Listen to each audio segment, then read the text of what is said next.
हमारे सभी आदरणीय जनों को सादर प्रणाम करता हूँ। जैसा कि रानाडे साहब ने कहा कि आध्यात्म का सफ़र, तो आध्यात्म का सफ़र तो हमारा बचपन से ही हुआ है। जन्म के जब वो नहीं था, होश नहीं था तो नहीं पता, लेकिन जब से होश संभाला तब से ही आध्यात्म से जुड़ा हुआ रहा हूँ। वहीं से हमारा सफ़र हुआ, चलता रहा।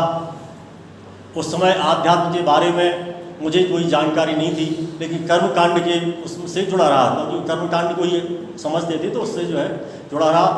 और जब मैं पढ़ता था तो अध्ययन के साथ में ये कर्मकांड भी मैं करता रहा और मेरे उसमें कहीं गैप नहीं आया। जैसे ही मैं पढ़ रहा था तो 1975 में मेरा जो है शिक्षक के लिए भी चयन हुआ। पहली बार जब मैं सेकेंड ईयर में था 1975 में, तो उसके लिए भी चयन हुआ। उस समय भी मैं अपने उसमें ज़िले में प्रथम आया शिक्षक के चयन में भी, लेकिन उसको मैंने ज्वाइन नहीं किया। लोगों ने कहा कि भाई तुम जो है ठीक है, अच्छे पढ़ने वाले हो, क्यों ये शिक्षक की नौकरी करते हो, क्या है जो। तो 76 में मैंने बीएससी पूरा हुआ और बीएससी पूरा करने के बाद ही मैंने यहाँ पर रेंजरी का जो है वो दिया, परीक्षा दी और उसमें भी मैं पहले ही प्रयास में सेलेक्ट हुआ और उसमें भी मैंने मध्य प्रदेश में प्रथम स्थान पाया। तो वहीं सेलेक्ट हो गया। जब फिर उसके बाद मैं ट्रेनिंग में गया चंद्रपुर महाराष्ट्र में, 2 वर्ष का प्रशिक्षण था। उसमें प्रशिक्षण में मैं रहा और वहाँ भी हमारे हालांकि प्रिंसिपल वगैरह सब कर्नाटक के ऑल इंडिया लेवल की ट्रेनिंग थी वो, तो उसमें थे, लेकिन उनका आशीर्वाद हमें सबका मिला और हमने वहाँ भी कुछ आध्यात्मिक गतिविधियाँ वहाँ ट्रेनिंग सेंटर में भी चलती रहीं। भले ही जैसे वो, लेकिन वो कर्मकांड के रूप में ही थी कि अखंड राम जो है रामचरितमानस पाठ हो रहा है या कुछ हो रहा है, ऐसे सब जो है गतिविधियाँ, हवन वगैरह ऐसा जब वहाँ भी चला। मैंने प्रशिक्षण में भी प्रथम स्थान प्राप्त किया और गोल्ड मेडल मुझे मिला। प्रशिक्षण के बाद मैं शासकीय सेवा में आया और मेरी सर्विस की शुरुआत हुई धार से। पहली पोस्टिंग मेरी धार में थी और धार में भी रहा। उस समय लोगों के बारे में क्योंकि जो है कोई भी व्यक्ति जिस प्रकार से रहता है तो चर्चाएं चल जाती हैं। यहाँ भी आया तो हमारे डीएफओ साहब को पता चला कि भी ये व्यक्ति जो है पंडिताई करता है, कर्मकांड करता है। तो डीएफओ की भी कथा वथा हुई तो वो हमको ही बुला के नहीं सिद्ध साहब आप ही करो सब जो है, तो उनके बजरे वजरे पर भी जो है तो, लेकिन मैंने उसको व्यवसाय के रूप में नहीं रखा। सर्विस की पूरी, और सर्विस में भी मुझे राज्य शासन ने 1992 में उत्कृष्ट सेवाओं के लिए गोल्ड मेडल राज्यपाल के द्वारा प्रदान किया 26 जनवरी 1992 को। तो इस तरह सेवाएं चलती रहीं। नगर निगम में भी डेपुटेशन पर रहा, क्योंकि मेरी आध्यात्मिक रुचि थी। मैं चिड़ियाघर में था तो वे चिड़ियाघर में भी मैंने रामचरितमानसमय कर दिया था उसको। सारे चिड़ियाघर के जितने पिंजड़े थे उसमें पूरा वो बना करके और रामचरितमानस की जिस जो है प्राणी की उसमें वो आता है, उल्लेख आता है उसमें चौपाइयों में, वो मैंने सब उनके आगे रामचरितमानस की चौपाइयों से पूरा चिड़ियाघर उस समय जब मैं था तो मैंने उसमें कर दिया था। रुचि मेरी शुरू से ही रही। उसी दौरान चिड़ियाघर के बाद मैंने 2011 में एक्चुअल जो ट्रस्ट बनाने की हमें प्रेरणा मिली वो चिड़ियाघर से ही मिली। क्योंकि चिड़ियाघर में मैंने जो है हमारी रुचि का भी वो था, तो कई योजनाएं मैं चलाता था। बच्चों के लिए भी योजनाएं चलाई और बच्चों की योजना चलाने में क्या हुआ कि चिड़ियाघर की जो इनकम है वो एकदम कई गुना बढ़ गई, क्योंकि बच्चे बहुत आना शुरू हुए। मैंने बच्चों के लिए शनिवार और इतवार के लिए एक प्रश्न मंच प्रोग्राम रखा था। प्रश्न मंच में ये था कि मैं किसी प्राणी के सामने खड़ा होता था अपने वहाँ पर स्टूल पे और बच्चे इकट्ठे हो जाते थे। उस प्राणी के बारे में मैं उन बच्चों से प्रश्न करता था कि भाई ये जो है हाथी के बारे में है, कभी टाइगर के बारे में है, कभी जो है पैंथर के बारे में है, कभी जो है मोर के बारे में, जब ऐसे अलग अलग जो है। तो बच्चों को जो पता चला कि ऐसा होता है और उन बच्चों को सबको कुछ ना कुछ इनाम की भी व्यवस्था मैंने वहाँ रखी थी नगर निगम प्रबंधन के सहयोग से ही। तो वो बच्चे बहुत आना शुरू हुए, तो चिड़ियाघर की इनकम भी बहुत बढ़ी। चिड़ियाघर की आय बढ़ाने के लिए मैं वन्य प्राणी पुण्योदय योजना की, तो मैंने जब लोगों ने दान देना शुरू किया, तो मेरे मन में आया कि भाई ये दान देते हैं तो दानदाताओं को छूट मिलती है इनकम टैक्स में। तो इनकम टैक्स के वो विचार आया, तो फिर मैंने वहाँ पर सोलंकी साहब थे उस समय इनकम टैक्स ऑफिसर, वो भी चिड़ियाघर भ्रमण पर आए। मैंने उनसे निवेदन किया सर कि हमने यहाँ पर योजना चालू की है और ये वन्य प्राणी पुण्योदय योजना के नाम से मैं चाहता हूँ कि जो दानदाता हैं, जो चिड़ियाघर को दान दे रहे हैं, उन्हें भी इनकम टैक्स में रिबेट मिले। तो उन्होंने मुझे पूरी उसकी प्रक्रिया समझाई। बोले वो जो है यहाँ नहीं मिल सकती, नगर निगम को ऐसा नहीं है, लेकिन यदि कोई चैरिटेबल जो है संस्था हो और चैरिटेबल संस्था के माध्यम से यदि कोई दान आता है तो चैरिटेबल संस्था को दान जो है उसमें छूट प्राप्त होती है, ऐसा उन्होंने समझाया।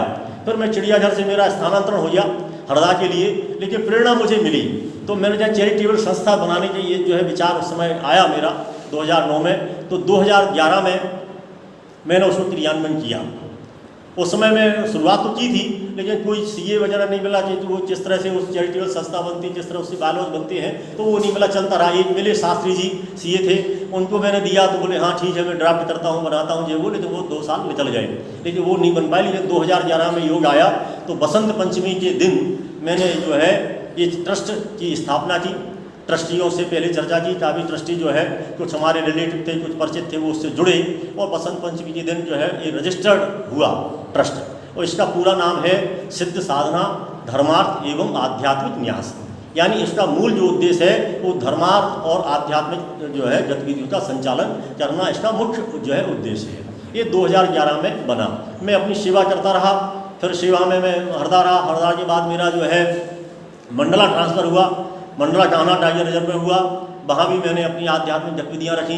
कई योग दिवस वगैरह में भी जब मैं वहाँ पहुँचा तो योग दिवस की शुरुआत हुई तो मैं वहीं था, तो मैंने बड़े भारी तादाद में लोगों को बड़े ग्राउंड में इकट्ठे करके योग वगैरह भी वहाँ करवाया और वहाँ 2 साल तक हमारा पूरा वो चलता रहा।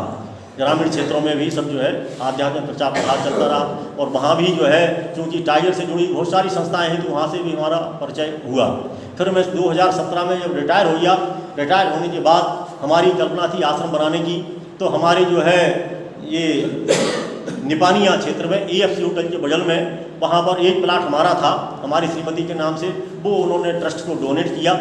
और वो डोनेट करने के बाद हमारे और जो है थे उन्होंने भी उस प्लाट को डोनेट किया। तो 2 प्लाट पे वहाँ पर जो है आश्रम बना। 2018 में जब नक्शा वगैरह पास करा, 2017 में रिटायर हुआ, तो नक्शा पास कराने वगैरह में जो टाइम लगा उसके बाद जो है 18 में इसकी शुरुआत हुई और 2020 में ये आश्रम बन के तैयार हुआ। फिर आश्रम में निरंतर धर्मार्थ और आध्यात्मिक गतिविधियाँ संचालित होती रहती हैं, चल रहा है। इस ट्रस्ट को जो है उसी में 2 प्लाट और थे, तो ये कल्पना थी ईश्वर से कि ये छोटा है, यहाँ पर हम जो है वो कर रहे हैं शहरी क्षेत्र में, या तो एक मन में आया कि सारा कुछ बेच दें और एक बाहरी क्षेत्र में कहीं ज़मीन लें और वहाँ पर एक जो है आश्रम बड़ा बनाएं। लेकिन वो फिर जो है ऐसा हुआ कि नहीं, ये शहरी क्षेत्र में भी रहे ताकि शहर के जो है आसपास के जो लोग हैं वो उससे जुड़े रहे धार्मिक और आध्यात्मिक गतिविधियों से। तो सारे ट्रस्ट ने निर्णय किया तो 2 प्लाट वहाँ बेच करके रेवती में 3 बीघा ज़मीन अचानक एक जो है वहाँ मिल गई। 3 बीघा ज़मीन जो है वहाँ ली, वहाँ पर जो है ज़मीन है ट्रस्ट की। लेकिन अब वहाँ पर क्या है, शहर पहुँच रहा है, वहाँ बहुत सारे अब जो है दूसरे रिसोर्ट वगैरह बन गए हैं, दूसरे लोग जाने लगे हैं, संडे के दिन वहाँ भीड़ लगने लगी है, स्विमिंग पूल बन गए हैं। तो फिर वो मुझे आश्रम के लिए थोड़ा सा उचित नहीं लगा। तो फिर एक और विचार हुआ, तो फिर कर्नावत में एक जो है ज़मीन मिली, वो करीब जो है 11 बीघा ज़मीन वहाँ पर है, वो भी ट्रस्ट ने परचेज कर ली और इसको बेचने की जो है स्थिति में है। अभी इसके थोड़ी नामांतरण की प्रक्रिया चल रही है, ऐसे नामांतरण का वो पूरा होता है तो ये ट्रस्ट के जो है खरीदार भी वहाँ पर हैं। तो वो जो राशि आएगी उस राशि से कुछ डेवलपमेंट हमें इसमें भी करना है, जो भी यहाँ शहरी क्षेत्र में आश्रम है और वहाँ भी हमें करना है कर्नावत में। तो कर्नावत में भी हमारी एक पहचान बन गई है, वहाँ भी लोग हमको काफ़ी सम्मान देते हैं, हर एक उसमें हमको बुलाने लगे हैं, जो है हमारे यहाँ भी आने लगे हैं। तो इसे जो है ये सफ़र चलता रहा, आज ये सफ़र चल रहा है।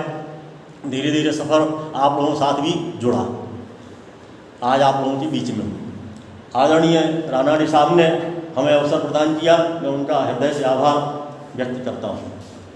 मानसिक शांति की बात है तो मानसिक शांति ही क्यों, कोई भी समस्या हो हमारे जीवन की, चाहे वो हमारी व्यक्तिगत समस्या हो, चाहे वो पारिवारिक समस्या हो, चाहे सामाजिक समस्या हो, चाहे शारीरिक समस्या हो, चाहे हमारी मानसिक समस्या हो, कोई भी समस्या हो, सारी समस्याओं का समाधान है योग। योग के बारे में लोगों के अंदर एक थोड़ी सी जो है भ्रम की स्थिति है।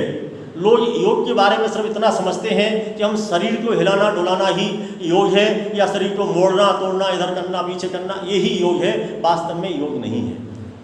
योग का सीधा अर्थ है, उसके 2 अर्थ होते हैं योग के। एक तो है जुड़ना और दूसरा होता है टोटल, यानी एडिंग और टोटल माने समग्रता से। यानी हम जो है योग का सीधा अर्थ हम जुड़े, किससे जुड़े, परमात्मा से।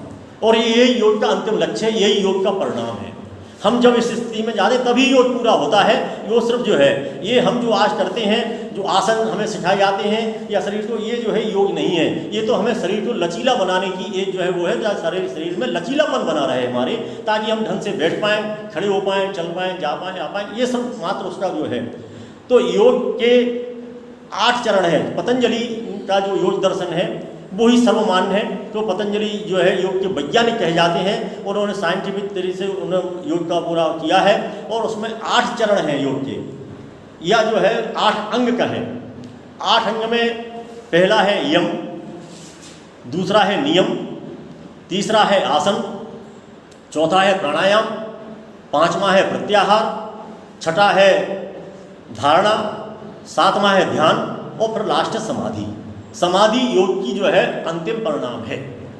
और यही योग का जो है हम अब योग मुख्य रूप से 2 प्रकार से जो लोग करते हैं, एक हठ योग और एक राजयोग। हठ योग माने जिसमें शरीर को माध्यम बना के हम जो योग करते हैं, योग क्रियाएं करते हैं, वो हठ योग है। और जो है मन को माध्यम बना करके जो करते हैं वो राजयोग है। तो 2 प्रकार की योग है। अब योग में भी अनेकों प्रकार की अनेक जो है उनकी विधि और व्यवस्थाओं के अनुसार बहुत प्रकार की योग हैं। अब उसमें जो है मंत्र योग भी है, नाद योग भी है, लय योग भी है, कीर्तन योग भी है। जैसे इस्कॉन वाले हैं वो आपको कीर्तन के माध्यम से जुड़ना की, परमात्मा से जुड़ने का प्रयास करते हैं, तो कीर्तन करते हैं। नृत्य योग भी है, नृत्य के माध्यम से भी करते हैं अनेकों। अब हमारे जो है जो ब्रह्मा कुमारी हैं वो राजयोग करते हैं, तो मानसिक जो है मन के द्वारा उसको जो है कहा गया है, हठम बिना राजयोगो, राजयोग बिना हठा। यानी राजयोग के बिना हठ योग नहीं है, हठ योग के बिना राजयोग नहीं है। यानी ये एक दूसरे के पूरक हैं, इनको दोनों को साथ लेकर के चलना पड़ता है, तभी हम उसके आगे जो है बढ़ पाते हैं।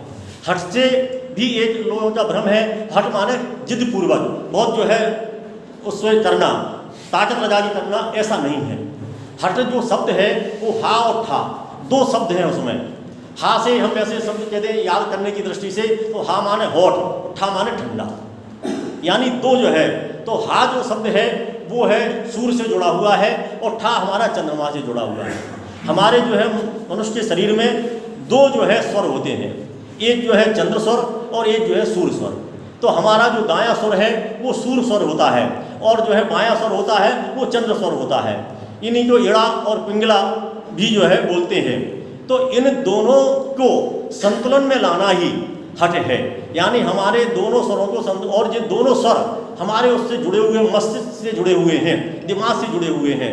हमारा जो दायां स्वर है वो हमारे बाएं लेफ्ट से जुड़ा हुआ है, और दाएं जो है और जो बायां स्वर है वो हमारे राइट ब्रेन से जुड़ा हुआ है। तो इस तरह से ये दोनों जो है स्वर हैं जुड़े हुए हैं। स्वर के माध्यम से मनुष्य भी अनेकों प्रकार की उन्नतियाँ पा सकता है। तो हठ योग भी हमारा जो है इन दोनों मतलब सूर्य और चंद्र दोनों नाड़ियों को संतुलन में लाने का जो है वो है हठ। अब जो हमने 8 अंगों की बात की है, उस 8 अंगों में हमने जो कहा कि जो सारी समस्याओं का समाधान योग है, जैसे समाधान है हम उसको जो है चर्चा करते हैं। तो पहला है यम। यम क्या है? क्योंकि मनुष्य जो है सामाजिक प्राणी है, समाज में रहता है, समाज के साथ व्यवहार करता है, समाज के बीच उठता है, बैठता है, तो हमें समाज में किस तरह का आचरण करना चाहिए ताकि हम जो है हमारी मानसिक शांति बनी रहे, अच्छे से हम रह पाएँ, हमारा जीवन जो है अच्छा हो। तो उसके लिए बनाए जो है पतंजलि ने यम बनाए। पतंजलि ने अपना जो योग दर्शन दिया है उसमें 195 सूत्र हैं।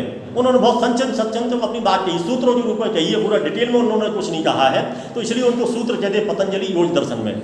और ये उन्होंने 4 पाद में इसका जो है वर्णन किया है। पहला जो पाद है उनका है समाधि पाद, फिर है साधन पाद, फिर है जो है विभूति पाद, और फिर है कैवल्य पाद। यानी मनुष्यों को जो है जिस तरह से जो है, क्योंकि मनुष्य भी 4 प्रकार के होते हैं, 4 प्रकार के मनुष्यों की स्थिति को देखते हुए पतंजलि ने भी योग दर्शन उसी प्रकार से डिजाइन किया हुआ है। तो समाधि पाद उन लोगों के लिए है जो श्रेष्ठ मानसिक स्थिति वाले हैं, अच्छे समझ रखने वाले लोग हैं, तो उनको उन्होंने सांकेतिक रूप में समाधि पाद दिया। क्योंकि तो स्वाभाविक रूप से उन्होंने पहले जो अच्छे लोग हैं जो समझ सकते हैं, जान सकते हैं, तो उनको समाधि पाद दिया। तो समाधि पाद में उन्होंने समझाया। फिर उन्होंने जो नहीं समझते हैं, जिनकी समझ कम है, तो उनको साधन पाद दिया कि किस तरह से साधन करो। तो ये जो अष्टांग योग की बात है वो साधन पाठ की बात है कि इस तरह से जो है इनका जो है फॉलो करोगे तो फिर जो है तो उनको साधन बताए, इन साधनों से आप जो है योग की प्राप्ति कर सकते हो। तीसरे उन्होंने और जो है मतलब मानसिक रूप से और कमजोर व्यक्ति हैं जो बिल्कुल भी साधन करने की स्थिति में, उनको विभूति पाद दिया। विभूति पाद में उन्होंने ये बताया कि भाई किसी चीज़ से क्या उपलब्धि होती है।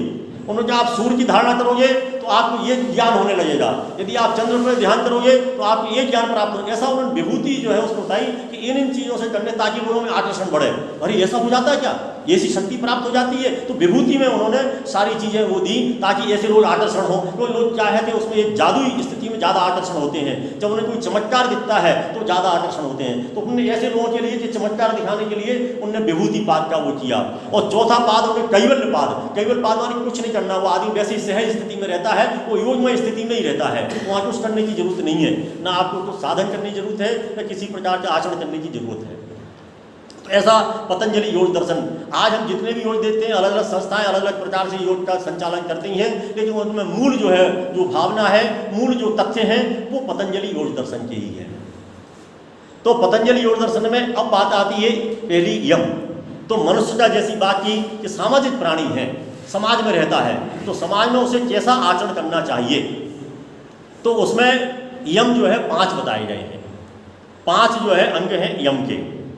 पहला है अहिंसा, दूसरा है सत्य, तीसरा है अस्तेय, चौथा है अपरिग्रह, अहिंसा, सत्य, अस्तेय, ब्रह्मचर्य और ब्रह्मचर्य। ऐसे जो है 5 उसके जो है अंग हैं। अब अहिंसा की बात आती है, हम समाज में हैं तो अहिंसा, अहिंसा का जो है जैन धर्म में पूरा मान्यता है, सभी उसको मानते हैं। अहिंसा का हम उसमें वैसे अपनी भाषा में समझें तो हम अहम सा, संस्कृत में अहम मान होता मैं और सा माने समान, यानी हम हर प्राणी को, हर जीव को अपने ही समान समझें। अहम माने मैं, जैसा मैं हूँ, जो चीज़ हम अपने लिए नहीं चाहते हैं वो किसी दूसरे के साथ न करें।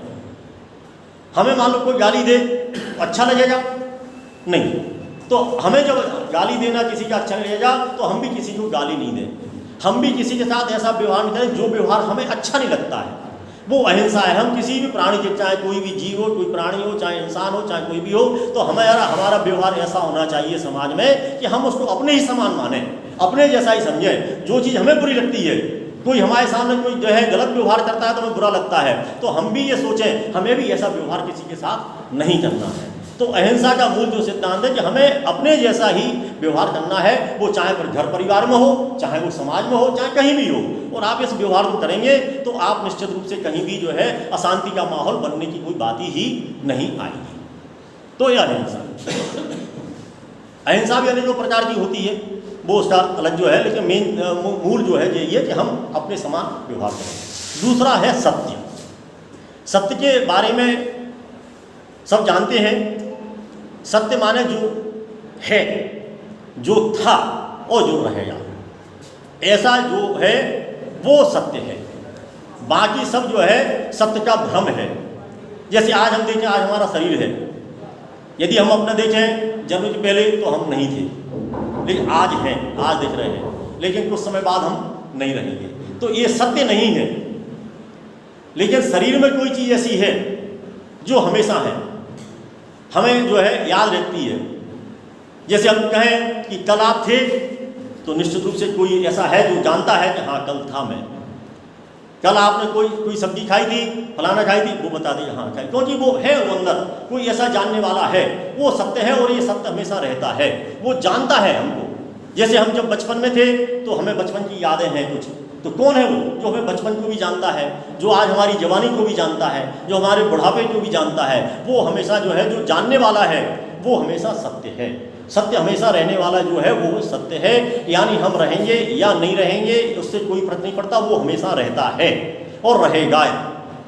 और ये स्थितियां हम योग के माध्यम से इसका अनुभव कर सकते हैं, इस सत्य का कि कौन है ऐसी वो शक्ति, कौन है वो ऊर्जा, कौन है ताकत। आज भी एक वैज्ञानिक का, मैं विदेशी ब्रिटेन का एक वैज्ञानिक था, उसने तो ओम को इतना ताकतवर बना दिया कि आइंस्टीन की जो है जो एनर्जी की परिभाषा, एनर्जी बराबर mc², जो आइंस्टीन ने वो दिया, उसने उसको अपने उसमें ओम = mc² कर दिया, यानी ओम को उस एनर्जी के ताकतवर बनाया है उसने। तो आज मैं सुबह ही देख रहा था, तो उसने जो है ओम = MC², वो फॉर्मूला विदेशों में लोगों को बता रहा है। तो ओम में भी हमारे क्योंकि सृष्टि की मूल जो ध्वनि है वो ओम है। वहीं से जो है आज हम यदि अपने योग की स्थितियों में जाएं तो उस योग की ध्वनि का भी अपने शरीर में अनुभव कर सकते हैं। हमारे अंदर भी उसके स्पंदन होते रहते हैं, हो रहे हैं।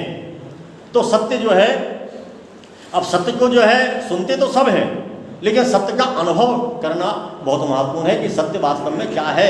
हम सत्य हैं क्या? हमारा ये शरीर सत्य है क्या? या हमें जो दिख रही है, ये बिल्डिंगें दिख रही हैं, दीवारें दिख रही हैं, ये सब दिख रहा है, क्या सत्य है क्या? इसका अनुभव करना बहुत महत्वपूर्ण है और योग हमें में ये अनुभव होता है।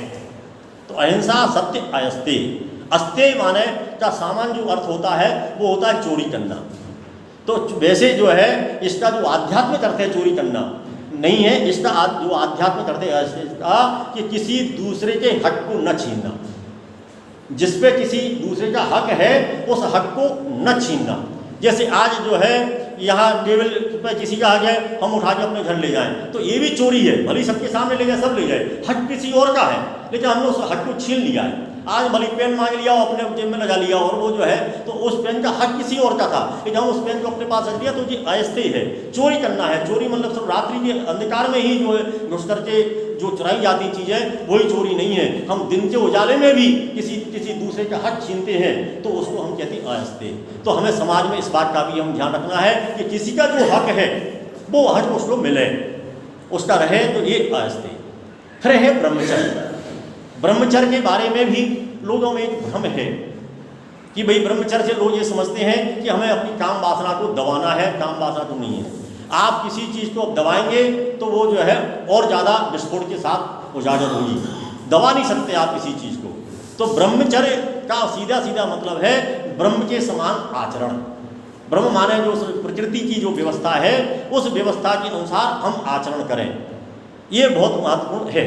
लोग इसमें भ्रम पड़ जाते हैं, सिर्फ काम वासना को दबाने में लग जाते हैं, और फिर वो काम वासना जितनी किसी चीज दबती है वो उछलती पड़ती है। वो फिर आप सुनते हैं, देखते हैं कि बड़ी बड़ी ऊंचाइयों पर पहुंचे हुए लोग हैं इस काम वासना के उसमें, और उलझ करके उन्हें अपना सारा जो सम्मान है, जो सारी प्रतिष्ठा है, वो उनकी नष्ट हो गई, और वो जो है आज जो है कई अलग स्थितियों में आप सुनते रहते हैं। तो ये ब्रह्मचर्य, तो ब्रह्म के समान हमें आचरण करना है। ब्रह्म हमें कहता है कि जब प्रकृति दिन होता है, दिन हमारे काम करने के लिए है, हम उसमें काम करें, पूरी ऊर्जा लगाएं।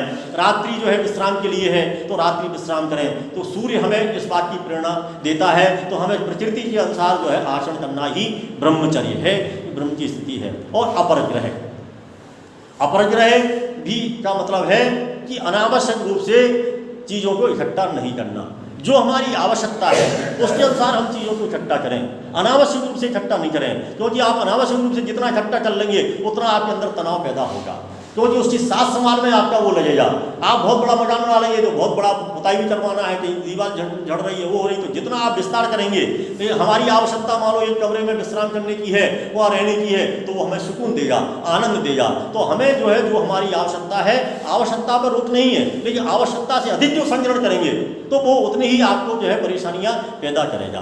तो हमें जो है आवश्यकता से अधिक संग्रहण नहीं करना। ये 5 सिद्धांत हैं जो हमारे जो है सामाजिक नियम हैं। ये कि हम जब समाज में रहते हैं तो समाज में हमें किस तरह के इन आचरण, तो 5 जो है यम बताए गए हैं। और पतंजलि ने अपने लिए भी बताए हैं, उनको बोलते हैं नियम। हमें क्या आचरण करना चाहिए अपने जीवन में, तो उसके लिए उन्होंने 5 जो है, ये भी 5 हैं नियम: शौच, संतोष, तप, स्वाध्याय और ईश्वर प्रणिधान। ये 5 जो है नियम हैं, इनका पालन हमें करना चाहिए। तो हमारा जो व्यक्तिगत जीवन है वो भी सुखमय रहेगा, बहुत अच्छे से व्यतीत होगा, निरोगी होगा।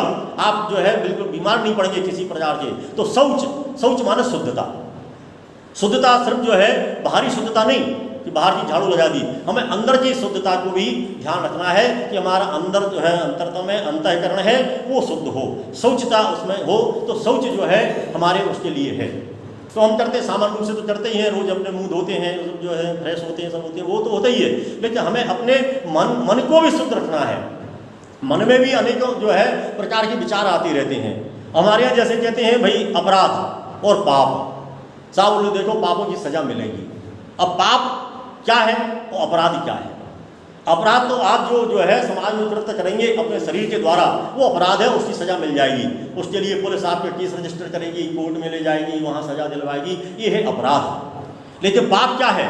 पाप जो है जो समाज के सामने नहीं लाता लेकिन आपके दिमाग में है। आप बैठे किसी के बारे में सोच रहे यार इसका तो मर्डर करना है, तो ये पाप हो गया। अब किसी को नहीं पता कि आपके दिमाग में क्या विचार चल रहा है, यार इसकी तो ऐसी तैसी करना है, आपके अंदर विचार आ गया, ये विचार है पाप। आप किसी को मानसिक रूप से यदि ये सोचते हैं तो वो पाप है। इसलिए हमारे कहते हैं पापों की सजा परमात्मा देता है, क्योंकि वो किसी को पता तो है नहीं, आपराधिक कृत्य नहीं बना वो पाप, लेकिन आपके मानसिक कृत्य है। तो मानसिक जो कृत्य है उसको कहते हैं पाप, और शारीरिक जो कृत्य है उसको कहते हैं अपराध। तो अपराध की सजा तो मनुष्य को यहाँ मिल जाती है, लेकिन पापों की सजा वो ईश्वर की व्यवस्था के अनुसार जो भी हो उसके अनुसार मिलती है। इसलिए अपने कहते हुए कर्मों का जो है, तो कुछ कर्म ऐसे होते हैं जो आंतर जो हमें दूसरों को दिखाई नहीं देते हैं, समाज में नहीं आ पाते हैं, लेकिन हमारे दिमाग में चलते हैं, मन में चलते हैं। तो इसमें भी हमें सोचता का ध्यान रखना है कि हमें अपने विचारों को शुद्ध रखें, विचारों को साफ रखें। तो ये सोच जी।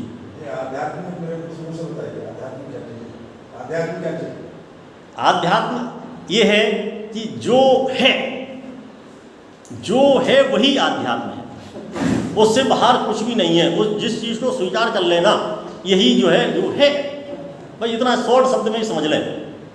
हम सब बैठे हैं भाई, होते हैं, प्रकृति के द्वारा उत्पन्न हुए हैं। आपको क्या नहीं साहब ऐसा नहीं वैसा नहीं है, जो चीज़ है वो है, उसको है तो स्वीकार करना ही आध्यात्म है। हम अपने आप को हम मैं कहते हैं कि साहब मैं फलाना हूँ, मैं कहूँ साहब मैं जो है साहब फॉरेस्ट ऑफिसर हूँ। ये क्या फॉरेस्ट ऑफिसर थे, अब नहीं है, लेकिन जो है क्या फॉरेस्ट ऑफिसर हमेशा है क्या? नहीं है, आज है फॉरेस्ट ऑफिसर नहीं है लेकिन है। तो है जो शब्द है वो आध्यात्मिक है। तो हम है की चीज़ को स्वीकार कर लेना ही आध्यात्मिक है। उसको स्वीकार कर लो कि जब नहीं, ये ऐसा नहीं है, वो वैसा नहीं है, हम ऐसा है, हम वो ऐसा है, ये सब चीज़ें जो है नहीं। हम सब चीज़ को स्वीकार कर लेना ही जो है वो है आध्यात्म। दिन होता है, रात्रि होती है भाई, यही सब जो है इन चीज़ों से नहीं मानते। अब लोग क्या है, सूर्य भले ही उठ जाता है, लोग उठते हैं 10 बजे, लोग उठ रहे हैं 11 बजे। अब उन्हें पता ही नहीं है कि प्रकृति की व्यवस्था से आपने आचरण को बाहर चले गए, उनका मल जो है सूख जाता है, मल का विसर्जन पूरी तरह से नहीं होता, फिर गैस होती है, कब्ज होती है, एसिडिटी होती है, तमाम चीज़ें बीमारियाँ होती हैं। आप स्वीकार नहीं करो, बहुत नहीं करो, अरे क्या होता सूर्योदय, क्या होता जल चढ़ाना। अरे वो जल चढ़ाने की जो व्यवस्था हमारे पूर्वजों ने बनाई है, वो उसका मूल जो उद्देश्य यही था कि आप प्रकृति से जुड़ें, और प्रकृति से जुड़ेंगे तो आप हमेशा स्वस्थ रहेंगे। जो प्रकृति से यदि दूर होंगे यहाँ पर जो है, वैसे ही आप जो है अस्वस्थ होना शुरू हो जाएंगे। आप जो है नींद है, रात्रि है, नींद बहुत सहज स्थिति है, प्रकृति के द्वारा प्रदत्त है। नींद कोई ऐसा नहीं है कि हमें नींद को लाना पड़ता है, नींद को लाना नहीं पड़ता है, नींद तो स्वाभाविक रूप से आती है। यदि आपने दिन में परिश्रम किया है, दिन में अपने जीवन की पूरी ऊर्जा को अपना जो है जिस तरह से करना चाहिए उपयोग किया है, तो आप रात्रि में निश्चित रूप से आपको नींद आएगी, उसमें कहीं कोई जो है दिक्कत नहीं है। लेकिन नींद कब नहीं आती है? नींद तब नहीं आती है जब हम जो है किसी चिंता में हैं, हम जब किसी तनाव में हैं, हम जब किसी दुख में हैं, किसी परेशानी में हैं, जब ऐसी कोई स्थितियां हमारे उसमें होती हैं, दिमाग में चलती रहती हैं, तो फिर नींद नहीं आएगी। नींद तभी आती है जब आपका जो मस्तिष्क है वो पूरी तरह से शांत हो, पूरी तरह से जो है सहज स्थिति में हो। तो आप देखिए नींद आना क्यों नहीं, क्योंकि प्रकृति की सबसे जो सरल चीज़ है वो नींद है, उसमें कोई दिक्कत नहीं है, क्योंकि सबको जो है दी है परमात्मा के द्वारा प्रदत्त है। लेकिन हम जब ये चिंता, तनाव और जो दुख और परेशानियाँ इनको लेकर बैठेंगे, पलंग पे जाएंगे, तो बिल्कुल नहीं आएगी, क्योंकि यही आपको जो है परेशान करती रहेंगी और आप रात भर जगते रहेंगे, सोचते रहेंगे अरे यहाँ ऐसा हो गया, वहाँ वैसा होना, वहाँ होना। इन सब चीज़ को हटा दीजिए, इन दिमाग को बाहर कर देंगे, तो आपकी मानसिक शांति जब स्थिति में होंगे, तो आप जैसे ही पलंग पे लेटेंगे वैसे ही आपको जो है नींद आना शुरू होती है। हम तो दिन में भी लेट जाएं, पलंग वो हमारे शरीर का ऐसा तारतम्य है कि वो जो है शरीर समझ जाता है, लेट लेगा जब सो रहे हैं, तो दिन में भी यदि कहीं लेट जाए तो नींद आ जाती है, रात में भी लेटे तो नींद आ जाती है, क्योंकि वो शरीर और उसका तारतम्य है कि भाई पलंग पे लेटा मतलब अब विश्राम के लिए आ जाए, तो वो शरीर जो है विश्राम की स्थिति में पहुँच जाता है, दिन के सारे तनाव सब जो है बाहर हो जाते हैं। इसलिए तो हम आश्रम में रहते हैं क्योंकि आश्रम में क्यों रहते हैं कि ऐसा नहीं, हमारी भी मिसेज है, पत्नी है, सब कुछ है, लेकिन सबकी जो है अपनी अपनी व्यवस्थाएं हैं। अब उनको उठना है 7 बजे और हमें उठना है 4:30 बजे।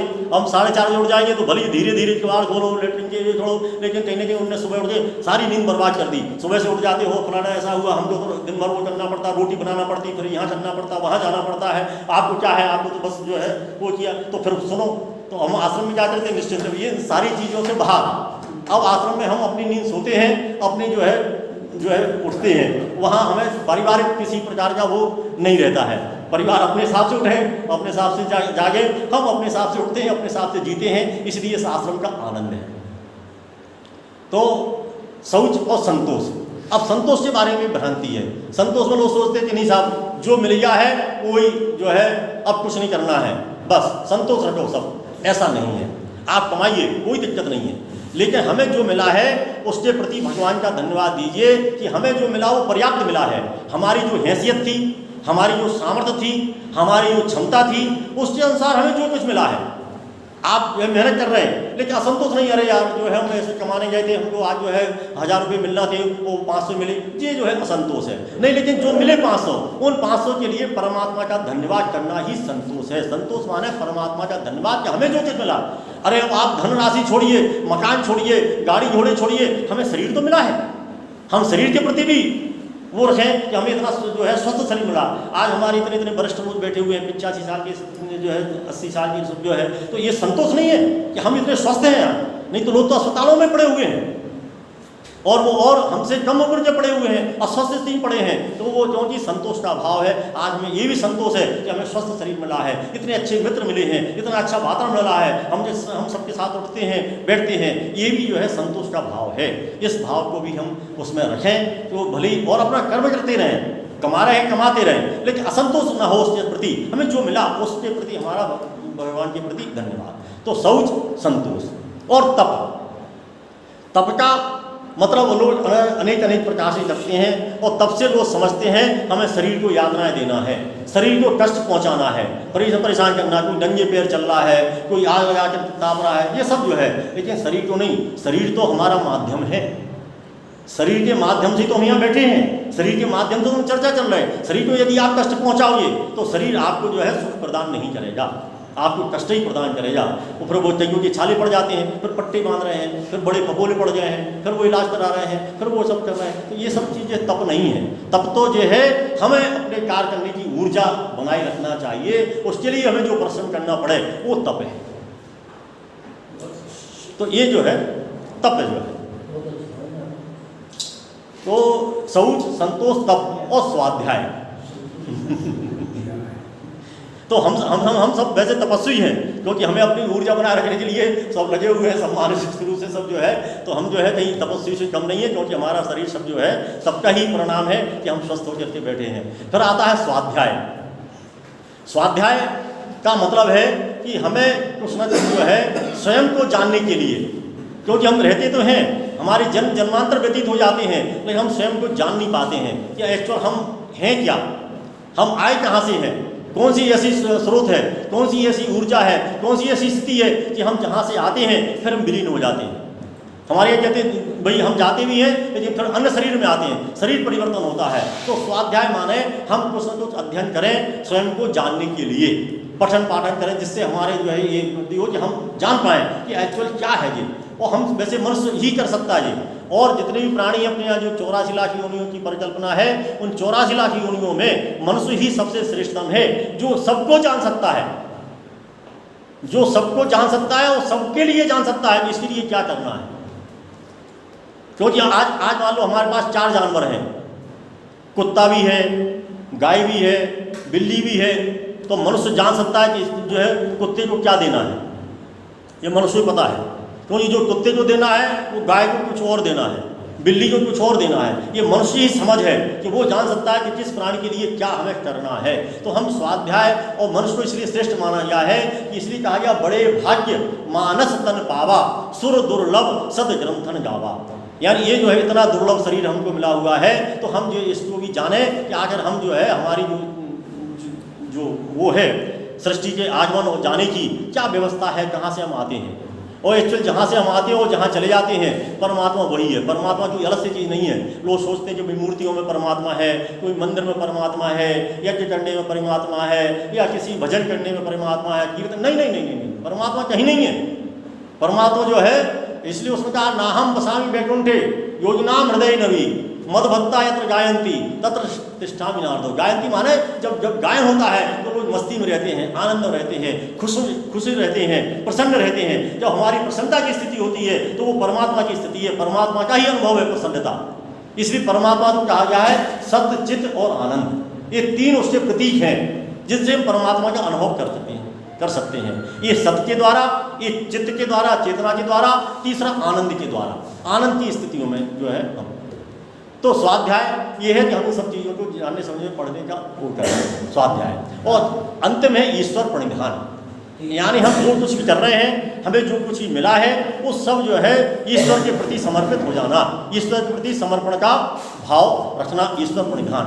सब में गीता जो हम 700 श्लोक पढ़ते हैं, गीता के 700 श्लोकों का भी अंतिम जो निष्कर्ष है, गीता का भी जो अंतिम निष्कर्ष है वो यही है कि सर्वधर्मान परित्यज्य मामेकं शरणं व्रज अहम त्वां सर्व पापेभ्यो मोक्षयिष्यामि मा शुचः। बस अंत में है सर्वधर्मा, सब कुछ छोड़ो, सिर्फ मेरी शरण में। मेरे तो अब जो है जो कुछ भी हमारे जीवन में घटित हो रहा है उसके प्रति दुखी होनी नहीं है, परेशान होने की वो नहीं है, हम उसको स्वीकार कर लें। वो है ईश्वर प्रणिधान। ईश्वर के प्रति समर्पण का भाव रखना ही ईश्वर प्रणिधान है। और पतंजलि योग दर्शन में भी अनेकों जगह आया है, ईश्वर प्रणिधान की ही बात उन्होंने कही गई है, गीता में भी कही गई है, सारी चीज़ें यही कही गई हैं। क्योंकि हमें जो है जिसने भेजा है, हम जो है जिसने भेजा है उसने आपका जो है पूरा ब्लूप्रिंट बना के भेजा है कि आपको जीवन में किस तरह जी। ये तो ठीक है, हम जो है जो कमाते हैं या इस नौकरी में आ जाते हैं, ये हमारी आजीविका की व्यवस्था है, लेकिन मूल रूप से हमारे जीवन में जो घटित होता है वो ईश्वर का ब्लूप्रिंट पहले से तैयार होकर के आता है, तब हमें जन्म मिला है। इसलिए तो कोई झोपड़ियों में जो है पैदा हो रहा है, कोई महलों में पैदा हो रहा है, कोई कहीं हो रहा है, तो ये सब स्थितियाँ पहले से जो है बनकर के ब्लूप्रिंट के रूप में आती हैं। तो सब ईश्वर तो ये द्वारा हमें मिला हुआ है, तो हम ईश्वर के प्रति समर्पण का भाव हमारे अंदर हो, ईश्वर प्रणिधान।